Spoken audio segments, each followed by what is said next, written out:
ഇതിപ്പോൾ പലതവണയായി അലക്കി വിരിച്ചിടുന്ന എൻ്റെ അടിവസ്ത്രങ്ങൾ കാണാതെയാകുന്നു. ഏതവനാണ് ഈ നാട്ടിൽ ഇത്രയ്ക്ക് അസുഖം മൂത്ത് നടക്കുന്നത്?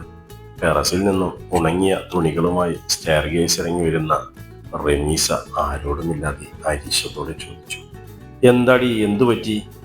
മൊബൈലിൽ കണ്ണു നട്ടിരുന്ന അവളുടെ ഭർത്താവ് ജിജ്ഞാസയോടെ ചോദിച്ചു. എന്റെക്കാ, നിങ്ങൾ നാട്ടിലില്ലാതിരുന്നുകൊണ്ട് ഞാൻ പറഞ്ഞില്ലെന്നേ ഉള്ളൂ. ഇതിപ്പോൾ പല തവണയായി ഞാൻ കഴുകി മുകളിൽ വിരിച്ചിടുന്ന എൻ്റെ അടിവസ്ത്രങ്ങൾ കാണാതെയാകുന്നത്. ഓ, അതാണോ? എടി, അത് കാറ്റിന് പറന്ന് അപ്പുറത്ത് വീട്ടിലെങ്ങാനും പോയി വീണ് കാണോ? നീ അങ്ങേരെ വിലാസിനി ചേച്ചിയെ വിളിച്ചൊന്ന് ചോദിക്കേ. പിന്നെ ഞാൻ ക്ലിപ്പിട്ട് വെക്കുന്നത് എങ്ങനെയാ കാറ്റിന് പറന്നു പോകുന്നത്? അങ്ങനെയാണെങ്കിൽ അതിലും കനം കുറഞ്ഞ കർച്ചീഫ് പറന്നു പോകണ്ടേ? അത് ശരിയാണല്ലോ. അപ്പോൾ മനഃപൂർവ്വം ഇതാരോ എടുത്തുകൊണ്ട് പോകുന്നതായിരിക്കും. അല്ലാതെ പിന്നെ അതും പുതിയതും വില കൂടിയതും തന്നെയാ സെലക്ട് ചെയ്തുകൊണ്ട് പോയിരിക്കുന്നത്. ആഹാ, അത് കൊള്ളാമല്ലോ. അപ്പോൾ ആ ഞരമ്പ് രോഗി കുറച്ച് സ്റ്റാൻഡേർഡ് ഉള്ളവനാണല്ലോ. എനിക്കാരെങ്കിലും സംശയമുണ്ടോ? ഓ, സംശയിക്കാനാണെങ്കിൽ ഈ പരിസരത്തുള്ള മിക്ക പുരുഷന്മാരെയും സംശയിക്കേണ്ടി വരും. എന്നെ കാണുമ്പോഴുള്ള അവന്മാരോട് ദഹിക്കുന്നൊരു നോട്ടം സഹിക്കാൻ പറ്റില്ല. അതല്ലാതെ നീ തുണി വിരിക്കുമ്പോൾ ആരെങ്കിലും നോക്കി നിൽക്കുന്നത് കണ്ടിട്ടുണ്ടോ? അങ്ങനെ ചോദിച്ചാൽ അപ്പുറത്തെ വിലാസിനി ചേച്ചിയുടെ മോൻ ഒന്ന് രണ്ട് തവണ നോക്കുന്നത് കണ്ടിട്ടുണ്ട്. പക്ഷെ അവന് 10-15 വയസ്സേ ഉള്ളല്ലോ. ഇനി അവനെങ്ങാനും ആണോ? അത് തന്നെ, ചില ഷോർട്ട് ഫിലിമിലൊക്കെ ഇത്തരം സീൻ ഞാൻ കണ്ടിട്ടുണ്ട്. ഈ പ്രായത്തിലുള്ളവർക്കാണ് ഇത്തരം ദുശീലങ്ങൾ കൂടുതലും കണ്ടുവരുന്നത്. നമുക്കവനൊരു ദിവസം കയ്യോടെ പൊക്കാം, അയാൾ ഭാര്യയെ ആശ്വസിപ്പിച്ചു. പിന്നീടുള്ള ദിവസങ്ങളെല്ലാം റെമീസ കുളി കഴിഞ്ഞ് അടിവസ്ത്രങ്ങൾ ഉൾപ്പെടെയെല്ലാം കഴുകി ടെറസിലിട്ടെങ്കിലും പിന്നെ കുറെ നാളത്തേക്ക് യാതൊരു പ്രശ്നവുമില്ലായിരുന്നു. അങ്ങനെ ദിവസങ്ങൾ കടന്നുപോയി. റമീസയും അക്കാര്യം മറന്നു തുടങ്ങി. റമീസ, ദേ മഴ പെയ്യുന്നു, ടെറസിൽ നിന്ന് തുണിയെടുത്തോ? രാത്രി അടുക്കളയിൽ നിന്ന ഭാര്യയോട് മുജീബ് വിളിച്ചു ചോദിച്ചു. അയ്യോ ഇല്ല, നിങ്ങൾ ആ സ്റ്റൗ ഒന്ന് ഓഫാക്കിക്കേ, പാല് തിളച്ചു പോകല്ലേ, ഞാൻ തുണി എടുത്തോണ്ട് വരട്ടെ. അവൾ വേഗം സ്റ്റെയർകേസ് കയറി മുകളിലെത്തിയപ്പോൾ കണ്ട കാഴ്ച, ടെറസിന്റെ പുറത്തേക്കുള്ള സ്റ്റെയർകേസ് വഴി ആരോ ഒരാൾ വിലാസിനി ചേച്ചിയുടെ പറമ്പിലേക്ക് ഓടിപ്പോകുന്നു. കട്ട പിടിച്ച ഇരുട്ടായതുകൊണ്ട് ആളെ മനസ്സിലായില്ല. എങ്കിലും അത് ചേച്ചിയുടെ മോൻ തന്നെ ആയിരിക്കുമെന്ന് റമീസ ഉറപ്പിച്ചു. കാരണം ആ വീട്ടിൽ ആളായിട്ട് ആ ചെറുക്കൻ മാത്രമേ ഉള്ളൂ. അവൾ വേഗം താഴെ ഇറങ്ങി വന്ന് മുജീബിനോട് വിവരം പറഞ്ഞു. ആ, ഞാൻ അപ്പോഴേ പറഞ്ഞില്ലേ അവൻ തന്നെ ആയിരിക്കുമെന്ന്. ഇപ്പോൾ തന്നെ അവന്റെ അസുഖം ഞാൻ തീർത്തു കൊടുക്കാം. മുജീബ് ചാടി എഴുന്നേറ്റി. അയ്യേ വേണ്ടക്കാ, പാവം ആ ചേച്ചിയെ നാട്ടുകാരുടെ മുന്നിൽ നാണം കെടുത്തേണ്ട. ഞാൻ സമാധാനത്തിൽ ചേച്ചിയോട് പറഞ്ഞ് മോനെ നിലക്ക് നിർത്താൻ പറയാം. പാവം, ഭർത്താവ് പോലുമില്ലാത്ത സ്ത്രീയാ. റമീസ് സഹതാപം പ്രകടിപ്പിച്ചു. എങ്കിൽ നീ അങ്ങോട്ട് ചെല്ല്, ഇപ്പോൾ തന്നെ ഇതിനൊരു തീരുമാനമുണ്ടാക്കി. അങ്ങനെ റമീസ വിലാസിനിയുടെ വീട്ടിലെത്തി. എന്താ റമീസ, ഈ രാത്രിയിൽ? പകല് തന്നെ റമീസ ഇങ്ങോട്ടൊന്നും വരാറില്ലല്ലോ.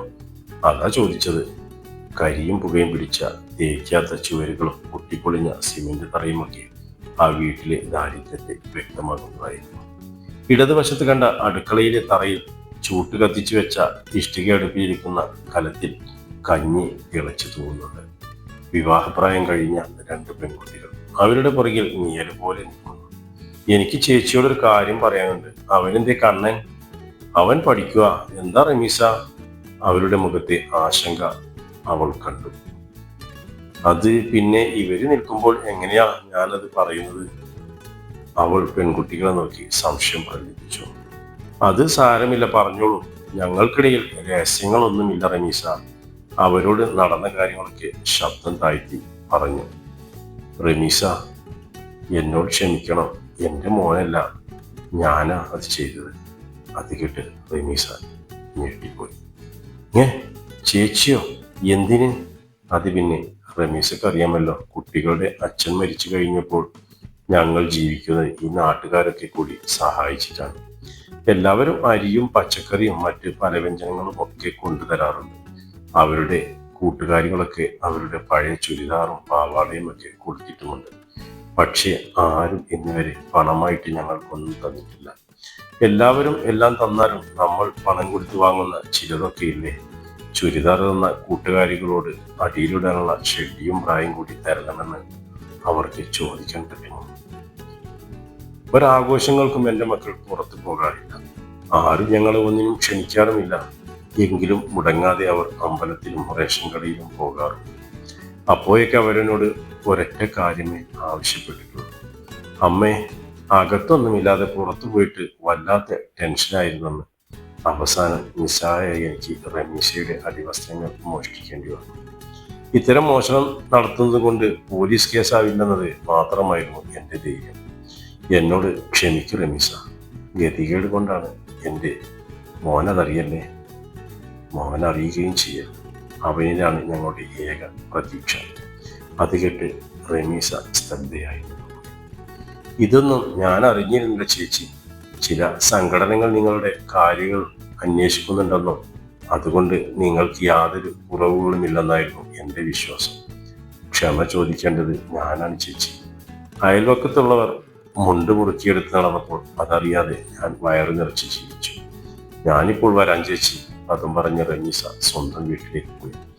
കുറച്ചു കഴിഞ്ഞപ്പോൾ ഒരു വലിയ കിറ്റുമായി തിരിച്ചു വന്നു. ഇതാ ചേച്ചി, ഇതെല്ലാം ഇക്ക എനിക്ക് ഗൾഫിൽ നിന്ന് കൊണ്ടുവന്ന കവറ് പൊട്ടിക്കാത്തതാണ്.